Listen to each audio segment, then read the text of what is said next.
Coach, you know, let's talk about specifically. I mean, I know we've talked about your lesson a bunch. Let's talk about those 4 kids that we were talking about targeting. And I know your concerns were apathy. You know, I noticed that really probably during the class, those kids were always doing the same things that your other kids were doing.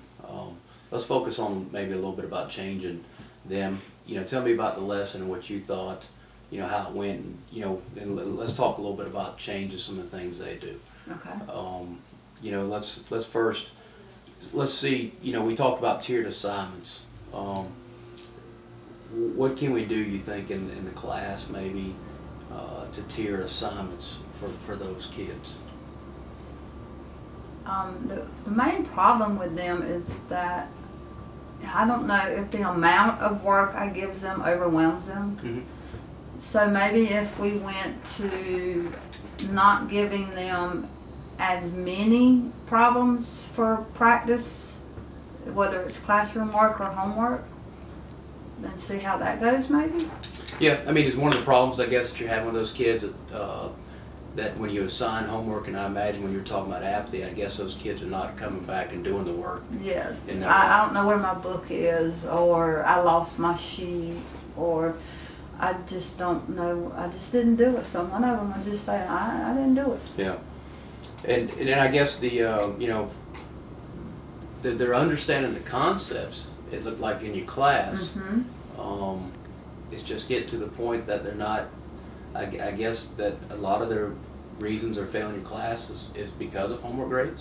Yes, major amount of it is that they just don't turn it. They have so many zeros, you know, and you know, I even let them turn those papers in 2 weeks, 3 weeks. I don't care as long as they turn them in, and I'll tell them that. I mean, we had 2 days where we got through with our lessons, you know, maybe 70 minutes into the 90 minutes, and I gave them their grade sheets, and I said, okay, for the rest of the period, find this work, and there's the ones you have 0 on it, and turn them in, and I'll give them credit.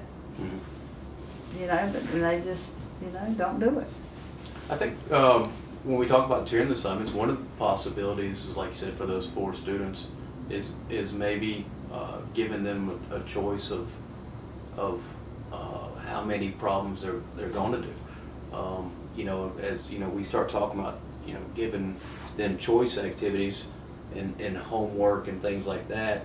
You know, it would be good to see, like, if you say turn to page 288 and you give them 20 problems, you know, 3 through 14, that maybe you have your advanced group do 7 and your lower level maybe do 4 or 5. Okay. Do you feel like that you could you generate enough assessments to understand if those kids are getting those lessons if you lower those expectations? I think so. I mean, you know, if you're doing one lesson and it's all the same, if they can do 4 problems, they can do 10. Mm-hmm. So maybe that would work. Maybe if I lowered those, really lower kids and say, look, if you'll just do 3 or 4 of these, just show me that you understand, Mm-hmm. that maybe I can get some work out of them that way. What about on test? I know that, you know, we're sitting here, we're kind of coming up with maybe, you know, a differentiated strategy than you're used to as far as tiering the assignments. Do you use just one test right now? Is that a thing where maybe when you do your assessments, maybe you need to start offering more choices for those lower levels in those middle kids? Maybe you need to do a different kind of test. Maybe one's a multiple choice. Maybe one's, you know, that's tough to do with math, I know, but I mean, have you thought about offering different tests to those students also to vary your teaching styles and judgment on them? No, not really. I usually just give the one test to everyone. Mm-hmm. But, you know, that would probably work. I could maybe modify where if it's a 20-25 question test, you know, my upper kids, of course, need to do it all. But I could just get them to do, say, 15 out of the 20. Or even 10. Just pick any 10. or either I could maybe make a whole new test at a different, you know, maybe just basic understanding of the concept and not try to go into the rigor of the assignments there.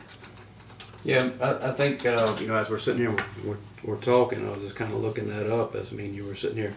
You know, I think that if you're going to use the choice activities, I think you can carry that over to your test also.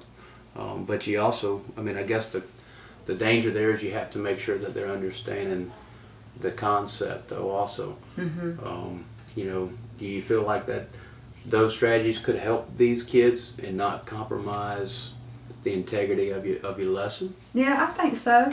I think it might be good if we did that. You know, that they still get to use their graphic organizers. I let them pull them out for tests. So maybe if we concentrated on a more basic understanding of what the unit or what I'm assessing them on, and not going into the higher level thinking problems, you know, that I sometimes put on my test just for them. Of course, leave it for the other kids that are doing okay, and just see how it goes. I guess right now you pretty much, I mean, every test, I mean, because a math test is a math test, it's more problem solving and then working it out. You probably don't have a lot of labeling and diagramming.